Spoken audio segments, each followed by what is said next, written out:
Bilboko eta Donostiako aldiriko trenak gutxienez, aspalditik egon beharko lirateke jada transferituta. Uste dugu hor, Jaurlaritza ez dagoela egin beharko lukeen presioa. Zergatik, uste dugu, zuen indar guztiak materia honetan, materia ferrobiarioan, beste leku batean daudelako. Eta daude, Euskal Y-koaren eraikuntzan. Hor daude, zuen indar guztiak.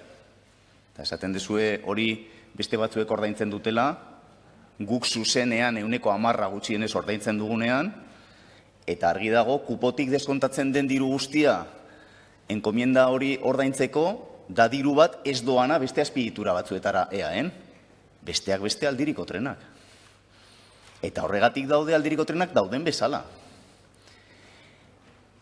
Eta abiadura handiko trenaren teoria hau, ez da nik orain asmatu duan gauza bat, Corcuera andereak esan du, Bizkaiko transferentzia dagoela Bilboko Ego tren saihesbidearen bi faseen eraikuntzaren menpe. Esan du bi faseak gainera. Azpimarratu du. Osea, transferentzia hau, nik ez dakit nere seme alabek ikusiko duten, igual nere ilobek ikusiko dute. Hori alaba da.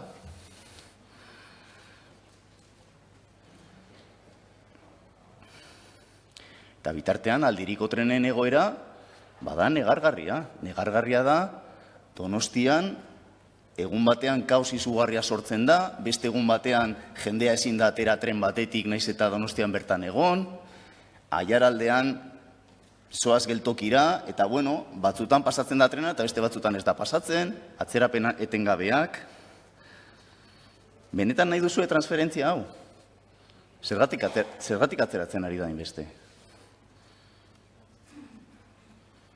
Eta benetan nahi baldin baduzu transferentzia hau, ze terminotan nahi duzue? Ze terminotan? Ez dakigu ezer, ukatzen diguzue informazioa. Lehen aipatu ditut bi informazio eskaera, baina hirugarren bat ere egin dugu martxoan. Eta berriz ere, esan diguzue ezetz. Eta esan diguzue, akordioa dagoenean bidaliko diguzue orduan. Hombre, gustatuko litzaiguke ikustea zer zaudeten negoziatzen aportazioak egiteko. Esaten du Lete andereak, saiestu nahi dugu espektatibak sortzea. Joño, EH Bildun dauzkagu espektatiba oso handiak transferentzia honetan. Hemen dauzkagu, eta zuek nahi dituzu hemen jarri. Hori da arazoa. Ez dugu onartuko transferentzia light bat, guk espektatibak dauzkagulako, eta altu dauzkagulako. Ez dakigu zer negoziatzen ari zareten titularidadeaz. Uste dugu garrantzitsua dela. Traspasoa osoa izan behar da, esan dut, uste dugu, izan behar dela lehen bai lehen egindakoa eta gardentasunez egindakoa. Esaten dezu hemen, ez dituzuela nahi interferentziarik negoziazioan.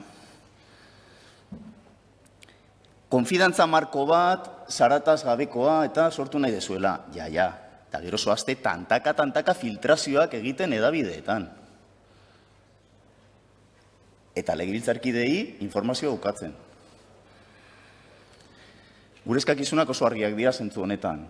Osoa izatea, lehen bai lehen izatea, gardena izatea, eta lehen esan dudana. Uste dugu, abagune hau, aprobetxatu beharko litzatekela, aldiriko tren zerbitzu berriak sartu ahal izateko, eta lehen aipatu dugu, guretzat oso garrantzitsua den, Miranda, Gasteiz, Altsasu egin ahal izatea.